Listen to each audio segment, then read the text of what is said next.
ಎಲ್ಲರಿಗೂ ನಮಸ್ಕಾರ. ಓಂ ನಮಃ ಶಿವಾಯ. ಇಂದು ಈ ವಿಡಿಯೋದ ಮೂಲಕ ಮಿಥುನ ರಾಶಿಯವರ ಜಾತಕ ಫಲಿತಾಂಶಗಳ ಬಗ್ಗೆ ತಿಳಿದುಕೊಳ್ಳೋಣ. ಆಗಸ್ಟ್ 29ನೇ ತಾರೀಕು ಅಂದರೆ ಶನಿವಾರದಂದು ಈ ರಾಶಿಯವರಿಗೆ ನಡೆಯಲಿರುವುದು ಸಾಮಾನ್ಯವಾದ ರಾಶಿಫಲಗಳಲ್ಲ. ಇದು ಕೇವಲ ಒಂದು ದಿನದ ಬಗ್ಗೆ ಅಲ್ಲ, ಒಂದು ಘಟನೆಯ ಬಗ್ಗೆಯೂ ಅಲ್ಲ, ಒಬ್ಬ ವ್ಯಕ್ತಿಯ ಬಗ್ಗೆಯೂ ಅಲ್ಲ. ನಿಮ್ಮ ಜೀವನದಲ್ಲಿ ನಿಧಾನವಾಗಿ ರೂಪುಗೊಂಡು ಬರುತ್ತಿರುವ ಒಂದು ದೊಡ್ಡ ನಿರ್ಧಾರದ ಬಗ್ಗೆ. ಬಹಳಷ್ಟು ಈ ರಾಶಿಯವರು ಪ್ರಸ್ತುತ ತಮ್ಮ ಜೀವನದಲ್ಲಿ ಯಾವುದೋ ಒಂದು ಅವಕಾಶಕ್ಕಾಗಿ, ಯಾವುದೋ ಒಂದು ಉತ್ತರಕ್ಕಾಗಿ ಕಾಯುತ್ತಿದ್ದಾರೆ.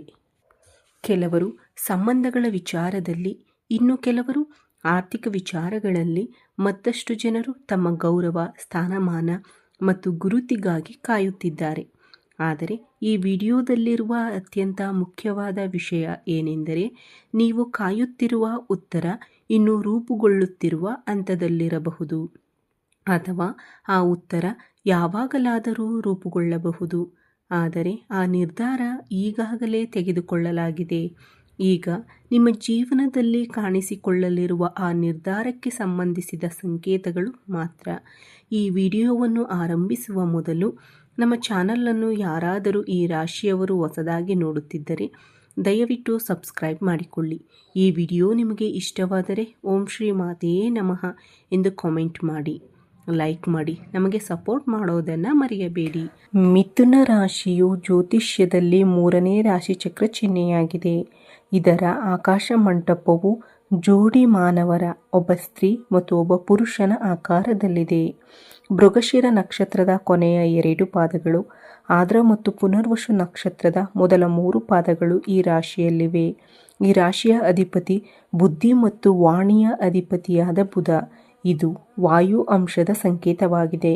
ಸಂವಹನ ಕೌಶಲ್ಯ, ಬಹುಮುಖ ಪ್ರತಿಭೆ, ಚುರುಕಾದ ಬುದ್ಧಿಮತ್ತೆ, ಸ್ನೇಹಪರತೆ ಮತ್ತು ಸದಾ ಏನಾದರೂ ಕಲಿಯುವ ಕುತೂಹಲ ಈ ರಾಶಿಯ ವಿಶೇಷತೆಯಾಗಿದೆ.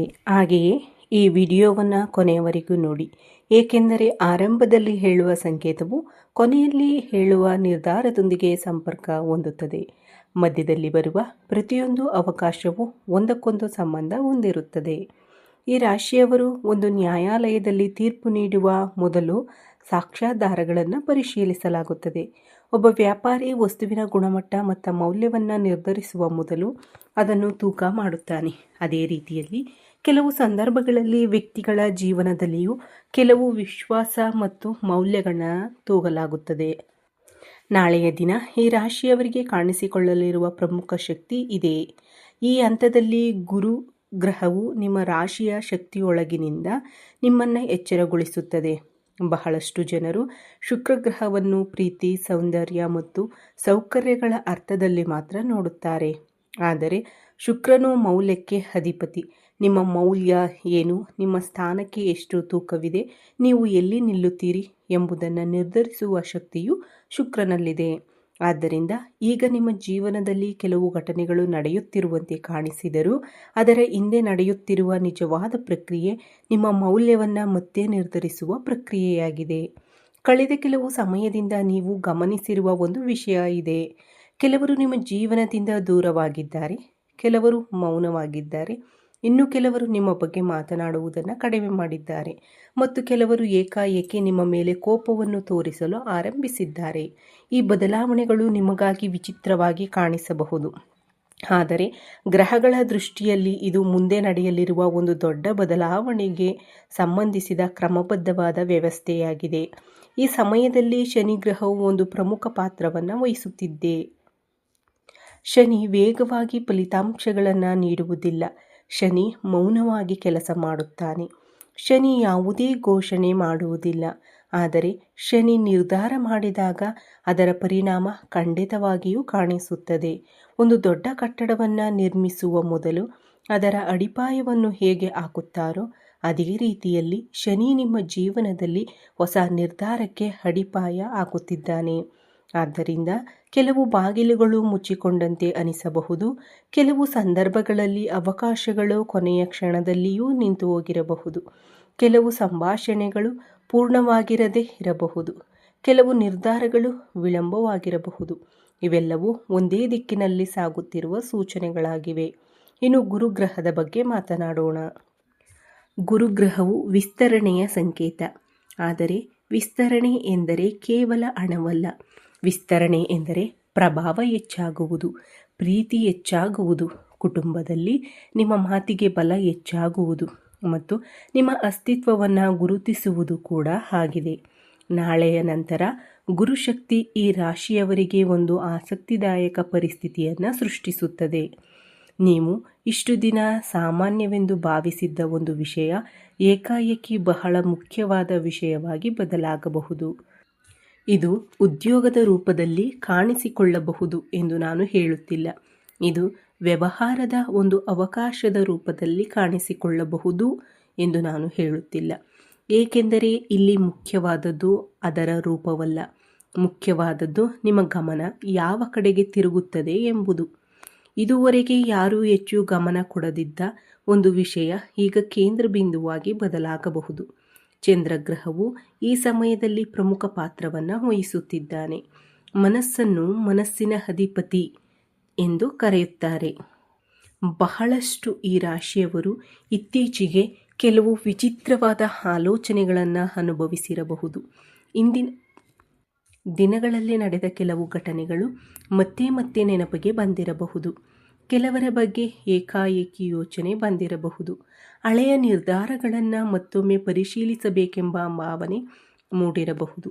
ಇದು ಕೇವಲ ಭಾವನೆಗಳ ಪ್ರಭಾವವಲ್ಲ. ನಿಮ್ಮ ಮನಸ್ಸು ಕೆಲವು ಸಂಕೇತಗಳನ್ನು ಹಿಡಿದುಕೊಳ್ಳಲು ಪ್ರಯತ್ನಿಸುತ್ತಿದೆ. ಇಲ್ಲಿ ಒಂದು ಪ್ರಮುಖ ಪ್ರಶ್ನೆ ಬರುತ್ತದೆ, ಆ ನಿರ್ಧಾರ ಏನು? ಈಗಲೇ ಆ ಪ್ರಶ್ನೆಗೆ ಉತ್ತರ ನೀಡುವುದಿಲ್ಲ, ಏಕೆಂದರೆ ಆ ನಿರ್ಧಾರವನ್ನು ಅರ್ಥ ಮಾಡಿಕೊಳ್ಳಬೇಕಾದರೆ ಮೊದಲು ಅದರ ಸುತ್ತಲೂ ರೂಪುಗೊಂಡಿರುವ ಸಂಕೇತಗಳನ್ನು ಅರ್ಥ ಮಾಡಿಕೊಳ್ಳಬೇಕು. ಮೊದಲ ಸಂಕೇತ ಏನು ಎಂದರೆ ನಿಮ್ಮ ಸುತ್ತಲಿರುವ ಜನರ ವರ್ತನೆಯಲ್ಲಿ ಬದಲಾವಣೆ.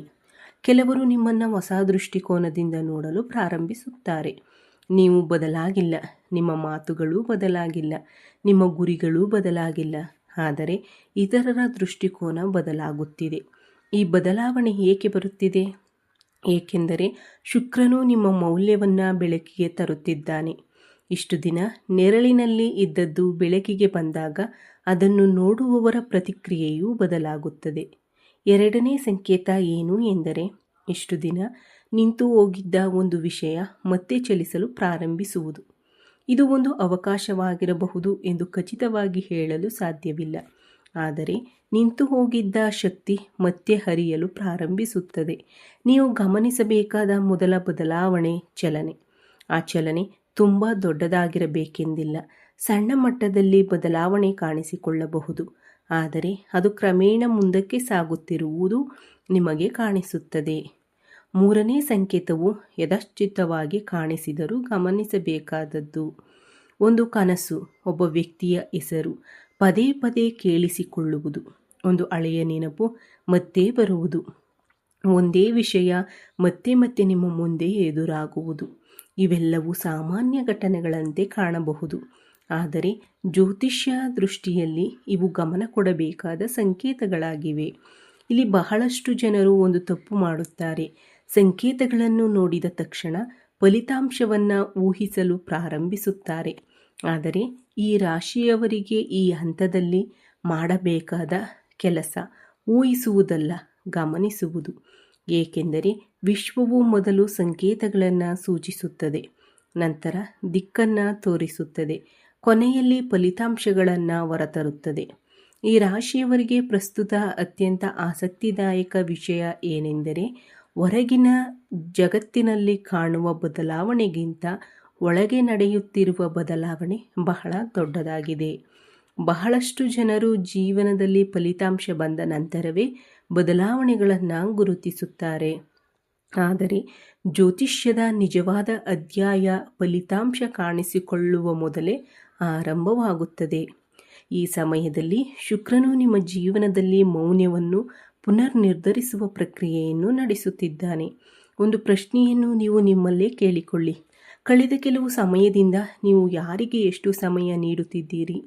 ಯಾರಿಗೆ ಎಷ್ಟು ಪ್ರಾಮುಖ್ಯತೆ ನೀಡುತ್ತಿದ್ದೀರಿ? ಯಾವ ವಿಷಯಕ್ಕೆ ಎಷ್ಟು ಶಕ್ತಿಯನ್ನು ಬಳಸುತ್ತಿದ್ದೀರಿ? ಈ ಪ್ರಶ್ನೆಗಳಿಗೆ ನಿಮ್ಮ ಉತ್ತರವೇ ಈಗ ವಿಶ್ವವು ಪರಿಶೀಲಿಸುತ್ತಿರುವ ಪ್ರಮುಖ ಅಂಶಗಳು. ಶುಕ್ರನು ಕೇವಲ ಪ್ರೀತಿಯನ್ನು ಸೂಚಿಸುವುದಿಲ್ಲ. ಶುಕ್ರನು ಆಯ್ಕೆಯನ್ನು ತೋರಿಸುತ್ತಾನೆ. ನೀವು ಯಾರನ್ನು ಆಯ್ಕೆ ಮಾಡುತ್ತಿದ್ದೀರಿ, ಯಾವುದನ್ನು ಮೌಲ್ಯಯುತವೆಂದು ಭಾವಿಸುತ್ತಿದ್ದೀರಿ, ನೀವು ಎಲ್ಲಿ ನಿಲ್ಲಲು ನಿರ್ಧರಿಸುತ್ತಿದ್ದೀರಿ, ಈ ಎಲ್ಲ ವಿಷಯಗಳ ಮೇಲೂ ಶುಕ್ರನ ಪ್ರಭಾವವಿದೆ. ಆದ್ದರಿಂದ ಈಗ ನಿಮ್ಮ ಜೀವನದಲ್ಲಿರುವ ಕೆಲವರು ನಿಧಾನವಾಗಿ ತಮ್ಮ ನಿಜವಾದ ಸ್ವಭಾವವನ್ನು ಹೊರಗೆ ತೋರಿಸುತ್ತಿದ್ದಾರೆ. ಇಷ್ಟು ದಿನ ಒಂದೇ ರೀತಿಯಲ್ಲಿ ಕಾಣಿಸಿಕೊಂಡಿದ್ದವರು ಈಗ ಬೇರೆ ರೀತಿಯಲ್ಲಿ ಕಾಣಿಸಿಕೊಳ್ಳಬಹುದು. ಇಷ್ಟು ದಿನ ನಿಮಗೆ ಹತ್ತಿರವಾಗಿದ್ದವರು ಈಗ ದೂರವಾಗುತ್ತಿರುವಂತೆ ಅನಿಸಬಹುದು. ಮತ್ತೊಂದೆಡೆ ಕೆಲವರು ಏಕಾಏಕಿ ನಿಮಗೆ ಹತ್ತಿರವಾಗಬಹುದು. ಇದು ಕೇವಲ ವ್ಯಕ್ತಿಗಳ ಬದಲಾವಣೆಯಲ್ಲ, ಇದು ನಿಮ್ಮ ದೃಷ್ಟಿಕೋನದಲ್ಲಿ ಆಗುತ್ತಿರುವ ಬದಲಾವಣೆ. ಶುಕ್ರನು ಒಂದು ಬೆಳಕಿನಂತೆ ಕೆಲಸ ಮಾಡುತ್ತಿದ್ದಾನೆ. ಆ ಬೆಳಕು ಎಲ್ಲಿ ಬೀಳುತ್ತದೆಯೋ ಅಲ್ಲಿ ನಿಜವಾದ ಸ್ವರೂಪ ಹೊರಗೆ ಬರುತ್ತದೆ. ಈಗ ಶನಿ ಗ್ರಹದ ಕಡೆಗೆ ಗಮನ ಹರಿಸೋಣ. ಶನಿಯ ಬಗ್ಗೆ ಬಹಳಷ್ಟು ಜನರಿಗೆ ಒಂದು ತಪ್ಪು ಕಲ್ಪನೆ ಇದೆ. ಶನಿ ಎಂದರೆ ಕಷ್ಟಗಳು ಮಾತ್ರ ಎಂದು ಕೆಲವರು ಭಾವಿಸುತ್ತಾರೆ. ಆದರೆ ಶನಿಯ ನಿಜವಾದ ಸ್ವಭಾವ ಶಿಸ್ತು. ಶನಿ ಒಬ್ಬ ಗುರು. ಆತ ಪ್ರಶ್ನೆ ಕೇಳುತ್ತಾನೆ, ಆ ಪ್ರಶ್ನೆಗೆ ಉತ್ತರವನ್ನು ನಿಮ್ಮಿಂದಲೇ ಕೊಡಿಸುತ್ತಾನೆ. ಈ ಸಮಯದಲ್ಲಿ ಶನಿ ಈ ರಾಶಿಯವರಿಗೆ ಕೇಳುತ್ತಿರುವ ಪ್ರಶ್ನೆ ಬಹಳ ವಿಶೇಷವಾದದ್ದು. ನಿಮ್ಮ ಜೀವನದಲ್ಲಿ ನಿಜವಾಗಿಯೂ ಮುಖ್ಯವಾದದ್ದು ಯಾವುದು? ಈ ಪ್ರಶ್ನೆಗೆ ನೀವು ಮಾತುಗಳಿಂದ ಉತ್ತರಿಸುವುದಿಲ್ಲ, ನಿಮ್ಮ ಕಾರ್ಯಗಳಿಂದ ಉತ್ತರವನ್ನು ಕೊಡಲಿದ್ದೀರಿ. ಪ್ರತಿದಿನ ನೀವು ಎಲ್ಲಿದ್ದೀರಿ, ಯಾರೊಂದಿಗೆ ಮಾತನಾಡುತ್ತಿದ್ದೀರಿ, ಯಾವ ಗುರಿಗಾಗಿ ಪ್ರಯತ್ನಿಸುತ್ತಿದ್ದೀರಿ, ಯಾವ ವಿಷಯವನ್ನು ಬಿಟ್ಟು ಬಿಡುತ್ತಿದ್ದೀರಿ, ಇವೆಲ್ಲವೂ ಶನಿಗೆ ನಿಮ್ಮ ಉತ್ತರಗಳಾಗಿವೆ. ಶನಿ ಈಗ ನಿಮ್ಮ ಜೀವನದಲ್ಲಿ ಕೆಲವು ಪರೀಕ್ಷೆಗಳನ್ನು ಸೃಷ್ಟಿಸುತ್ತಿದ್ದಾನೆ. ಆದರೆ ಇವು ಇಂದಿನ ರೀತಿಯ ಪರೀಕ್ಷೆಗಳಲ್ಲ. ಇವು ಕೇವಲ ತಾಳ್ಮೆಯ ಪರೀಕ್ಷೆಗಳೂ ಅಲ್ಲ, ಇವು ಸ್ಪಷ್ಟತೆಯ ಪರೀಕ್ಷೆಗಳು. ಯಾರನ್ನು ನಂಬಬೇಕು, ಎಲ್ಲಿ ನಿಲ್ಲಬೇಕು, ಎಲ್ಲಿ ಮುಂದೆ ಹೋಗಬೇಕು, ಯಾರೊಂದಿಗೆ ಮುಂದುವರಿಯಬೇಕು, ಯಾರನ್ನು ಹಿಂದೆ ಬಿಟ್ಟು ಬಿಡಬೇಕು, ಈ ಎಲ್ಲ ಪ್ರಶ್ನೆಗಳು ಈಗ ಒಂದೇ ದಿಕ್ಕಿನಲ್ಲಿ ಸಾಗುತ್ತಿವೆ. ಇನ್ನು ಗುರುಗ್ರಹದ ಬಗ್ಗೆ ಮಾತನಾಡೋಣ. ಗುರು ಈ ಸಮಯದಲ್ಲಿ ಕೇವಲ ವಿಸ್ತರಣೆಯನ್ನು ನೀಡುತ್ತಿಲ್ಲ, ನಿಮ್ಮ ದೃಷ್ಟಿಕೋನವನ್ನೇ ವಿಸ್ತರಿಸುತ್ತಿದ್ದಾನೆ. ಹಿಂದೆ ನೀವು ಒಂದು ಪರಿಸ್ಥಿತಿಯನ್ನು ಒಂದು ದೃಷ್ಟಿಕೋನದಲ್ಲಿ ನೋಡಿದ್ದೀರಿ.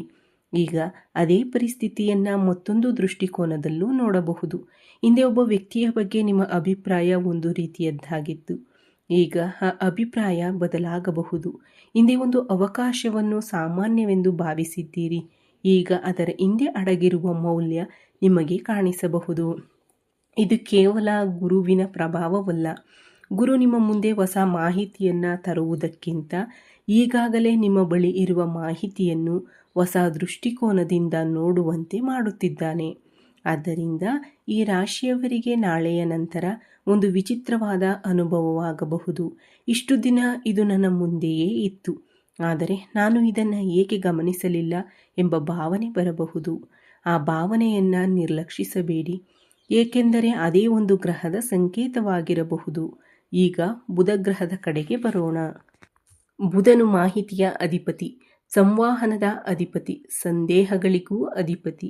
ಈ ಸಮಯದಲ್ಲಿ ಬುಧನು ಬಹಳ ಮೌನವಾಗಿ ಕೆಲಸ ಮಾಡುತ್ತಿದ್ದಾನೆ. ಒಂದು ಮಾಹಿತಿ ನಿಮ್ಮ ಬಳಿಗೆ ತಲುಪಬಹುದು, ಒಂದು ಮಾತು ನಿಮ್ಮ ಕಿವಿಗೆ ಬೀಳಬಹುದು. ಒಬ್ಬ ವ್ಯಕ್ತಿ ಹೇಳುವ ಒಂದು ಸಣ್ಣ ವಾಕ್ಯ ನಿಮ್ಮ ಆಲೋಚನೆಯನ್ನೇ ಸಂಪೂರ್ಣವಾಗಿ ಬದಲಾಯಿಸಬಹುದು. ಅದು ದೊಡ್ಡ ಘೋಷಣೆಯಾಗಿರಬೇಕೆಂದಿಲ್ಲ, ಅದು ಸುದ್ದಿಯಲ್ಲಿ ಬರುವಂತಹ ದೊಡ್ಡ ವಿಷಯವೂ ಆಗಿರಬೇಕೆಂದಿಲ್ಲ, ಆದರೆ ನಿಮ್ಮ ಜೀವನದಲ್ಲಿ ಹೊಸ ದಿಕ್ಕನ್ನು ಆರಂಭಿಸುವಂತಹ ಮಾಹಿತಿಯಾಗಿರಬಹುದು. ಇಲ್ಲಿ ಬಹಳಷ್ಟು ಜನರು ಗಮನಿಸದೆ ಹೋಗುವ ಒಂದು ವಿಷಯವಿದೆ. ನಿಮ್ಮ ಜೀವನವನ್ನು ಬದಲಾಯಿಸುವ ವಿಷಯಗಳು ಯಾವಾಗಲೂ ದೊಡ್ಡ ಶಬ್ದದೊಂದಿಗೆ ಬರುವುದಿಲ್ಲ. ಕೆಲವೊಮ್ಮೆ ಒಂದು ಸಣ್ಣ ವಾಕ್ಯ ಸಾಕಾಗುತ್ತದೆ, ಒಂದು ಸಣ್ಣ ಅರಿವು ಸಾಕಾಗುತ್ತದೆ, ಒಂದು ಸಣ್ಣ ಗುರುತಿಸುವಿಕೆಯೂ ಸಹ ಸಾಕಾಗುತ್ತದೆ. ಈಗ ಕುಜಗ್ರಹದ ಕಡೆಗೆ ಬಂದರೆ, ಕುಜನು ಕ್ರಿಯೆಯ ಪ್ರತೀಕ. ಹಿಂದೆ ನೀವು ಯೋಚಿಸದಿದ್ದ ಕೆಲವು ವಿಷಯಗಳು ಈಗ ಕಾರ್ಯರೂಪಕ್ಕೆ ಬರುವ ಹಂತಕ್ಕೆ ಬರುತ್ತವೆ. ಅದರಲ್ಲಿ ಇಲ್ಲಿ ಒಂದು ವ್ಯತ್ಯಾಸವಿದೆ. ಈ ಬಾರಿ ನಿಮ್ಮ ಕ್ರಿಯೆ ಆತುರದಿಂದ ಬರುವುದಿಲ್ಲ, ಸ್ಪಷ್ಟತೆಯಿಂದ ಬರುತ್ತದೆ. ಇಲ್ಲಿ ಬಹಳ ಮುಖ್ಯವಾದ ಬದಲಾವಣೆ, ಏಕೆಂದರೆ ಸ್ಪಷ್ಟತೆಯಿಂದ ಬರುವ ನಿರ್ಧಾರಗಳು ಬಹಳ ಕಾಲ ಮುಂದುವರಿಯುತ್ತವೆ. ಆತುರದಿಂದ ತೆಗೆದುಕೊಳ್ಳುವ ನಿರ್ಧಾರಗಳು ಬೇಗನೆ ನಿಂತು ಹೋಗಬಹುದು. ಈಗ ನಾವು ಒಂದು ಪ್ರಮುಖ ಹಂತಕ್ಕೆ ಬಂದಿದ್ದೇವೆ. ಈ ರಾಶಿಯವರಿಗೆ ಈ ಹಂತದಲ್ಲಿ ಅತ್ಯಂತ ಮುಖ್ಯವಾದ ಬದಲಾವಣೆ ಹೊರಗಿನ ಜಗತ್ತಿನಲ್ಲಿ ಅಲ್ಲ, ಅದು ನಿಮ್ಮ ಗುರುತಿನಲ್ಲಿ ನಡೆಯುತ್ತದೆ. ಜೀವನದಲ್ಲಿ ಬಹಳ ಕಷ್ಟವಾದ ಕೆಲಸ ಎಂದರೆ ಯಾವುದನ್ನಾದರೂ ಸಾಧಿಸುವುದು ಮಾತ್ರವಲ್ಲ, ತಮ್ಮ ನಿಜವಾದ ಮೌಲ್ಯವನ್ನು ತಾವು ಗುರುತಿಸುವುದು. ಅದು ಒಂದು ದೊಡ್ಡ ವಿಷಯ. ಈಗ ಅದೇ ಪ್ರಕ್ರಿಯೆ ಆರಂಭವಾಗಲಿದೆ. ನೀವು ಹಿಂದೆ ತೆಗೆದುಕೊಂಡ ಕೆಲವು ನಿರ್ಧಾರಗಳು ಆ ಸಮಯದಲ್ಲಿ ಸರಿಯಾದವುಗಳಂತೆ ಅನಿಸದೇ ಇರಬಹುದು. ಕೆಲವು ಸಂದರ್ಭಗಳಲ್ಲಿ ನೀವು ಮೌನವಾಗಿರಲು ಆಯ್ಕೆ ಮಾಡಿಕೊಂಡಿದ್ದೀರಿ. ಕೆಲವು ಸಂದರ್ಭಗಳಲ್ಲಿ ವಾದ ಮಾಡುವ ಬದಲು ಮೌನವಾಗಿದ್ದೀರಿ. ಮತ್ತೆ ಕೆಲವು ಸಂದರ್ಭಗಳಲ್ಲಿ ನಿಮ್ಮ ಮಾತಿಗಿಂತ ನಿಮ್ಮ ಕೆಲಸವೇ ಮಾತನಾಡಲಿ ಎಂದು ನಿರ್ಧರಿಸಿದ್ದೀರಿ. ಆ ನಿರ್ಧಾರಗಳ ಪರಿಣಾಮ ಈಗ ಒಂದರ ನಂತರ ಒಂದರಂತೆ ಹೊರಗೆ ಬರಬಹುದು. ಶುಕ್ರಗ್ರಹವು ಈಗ ನಿಮ್ಮ ಸಾಮಾಜಿಕ ವಲಯದ ಮೇಲೆ ಬೆಳಕನ್ನು ಹರಿಸುತ್ತಿದೆ. ಇದರಿಂದ ಒಂದು ಆಸಕ್ತಿದಾಯಕ ವಿಷಯ ನಡೆಯುತ್ತದೆ. ನಿಮ್ಮ ಸುತ್ತಲಿರುವವರ ನಿಜವಾದ ಉದ್ದೇಶಗಳು ಸ್ಪಷ್ಟವಾಗುತ್ತವೆ. ಇಷ್ಟು ದಿನ ನಿಮ್ಮ ಬೆಂಬಲಿಗರಂತೆ ಕಾಣಿಸಿಕೊಂಡ ಕೆಲವರ ನಡವಳಿಕೆಯಲ್ಲಿ ವ್ಯತ್ಯಾಸ ನಿಮಗೆ ಗೊತ್ತಾಗಬಹುದು. ಅದೇ ಸಮಯದಲ್ಲಿ ನೀವು ಹೆಚ್ಚು ಗಮನ ಕೊಡದಿದ್ದ ಕೆಲವರು ನಿಜವಾದ ಬಲವಾಗಿದ್ದಾರೆ ಎಂಬುದು ನಿಮಗೆ ಅರ್ಥವಾಗಬಹುದು. ಇದು ಕೇವಲ ಸಂದರ್ಭಗಳ ಬಗ್ಗೆ ಅಲ್ಲ, ಇದು ವಿಶ್ವಾಸದ ಬಗ್ಗೆಯೂ ಹೌದು. ಯಾರೊಂದಿಗೆ ಮುಂದೆ ಸಾಗಬೇಕು, ಯಾರೊಂದಿಗೆ ನಿಮ್ಮ ಸಮಯ ನೀಡಬೇಕು, ಯಾರೊಂದಿಗೆ ನಿಮ್ಮ ಆಲೋಚನೆಗಳನ್ನು ಹಂಚಿಕೊಳ್ಳಬೇಕು, ಈ ಪ್ರಶ್ನೆಗಳಿಗೆ ಉತ್ತರಗಳು ನಿಧಾನವಾಗಿ ನಿಮ್ಮ ಮುಂದೆ ಬರುತ್ತವೆ. ಈಗ ಚಂದ್ರನ ಪ್ರಭಾವ ಇನ್ನಷ್ಟು ಆಳವಾಗಿ ಕೆಲಸ ಮಾಡುತ್ತದೆ. ಚಂದ್ರನು ಕೇವಲ ನೆನಪುಗಳನ್ನು ಮಾತ್ರ ಕದಲಿಸುವುದಿಲ್ಲ, ಚಂದ್ರನು ಅವುಗಳ ಅರ್ಥವನ್ನು ತೋರಿಸುತ್ತಾನೆ. ಅದಕ್ಕಾಗಿ ಕೆಲವು ಹಳೆಯ ಘಟನೆಗಳು ಈಗ ಹೊಸ ಅರ್ಥವನ್ನು ನೀಡಬಹುದು. ಒಮ್ಮೆ ನಡೆದ ಒಂದು ಸಣ್ಣ ಸಂಭಾಷಣೆ ಈಗ ದೊಡ್ಡ ಸಂಕೇತದಂತೆ ಅನಿಸಬಹುದು. ಒಮ್ಮೆ ಸಾಮಾನ್ಯವಾಗಿ ಕಂಡಿದ್ದ ಒಂದು ಘಟನೆ ಈಗ ನಿಮ್ಮ ಜೀವನದ ದಿಕ್ಕನ್ನು ಬದಲಾಯಿಸುವ ಪ್ರಮುಖ ತಿರುವಿನಂತೆ ಕಾಣಬಹುದು. ಇದು ಕೇವಲ ಯಥೇಚ್ಛಿಕ ಘಟನೆ ಅಲ್ಲ. ಈಗ ಈ ವಿಡಿಯೋ ನಿಮಗೆ ಇಷ್ಟವಾಗಿದ್ದರೆ ದಯವಿಟ್ಟು ನಮ್ಮ ಚಾನಲನ್ನು ಸಬ್ಸ್ಕ್ರೈಬ್ ಮಾಡಿ, ಲೈಕ್ ಮಾಡಿ, ನಿಮ್ಮ ಫ್ರೆಂಡ್ಸ್ ಆ್ಯಂಡ್ ಫ್ಯಾಮಿಲಿ ಜೊತೆ ಹಂಚಿಕೊಳ್ಳಿ. ಈ ವಿಡಿಯೋಗೆ ಓಂ ಶ್ರೀ ಮಾತೆಯೇ ನಮಃ ಎಂದು ಕಮೆಂಟ್ ಮಾಡುವುದನ್ನು ಮರೆಯಬೇಡಿ. ಈ ವಿಡಿಯೋ ವೀಕ್ಷಿಸಿದ ನನ್ನೆಲ್ಲ ವೀಕ್ಷಕ ಬಂಧುಗಳಿಗೂ ಧನ್ಯವಾದಗಳು. ಜೈ ಶ್ರೀರಾಮ್, ಜೈ ಶ್ರೀ ಕೃಷ್ಣ, ಹರ ಹರ ಮಹಾದೇವ್.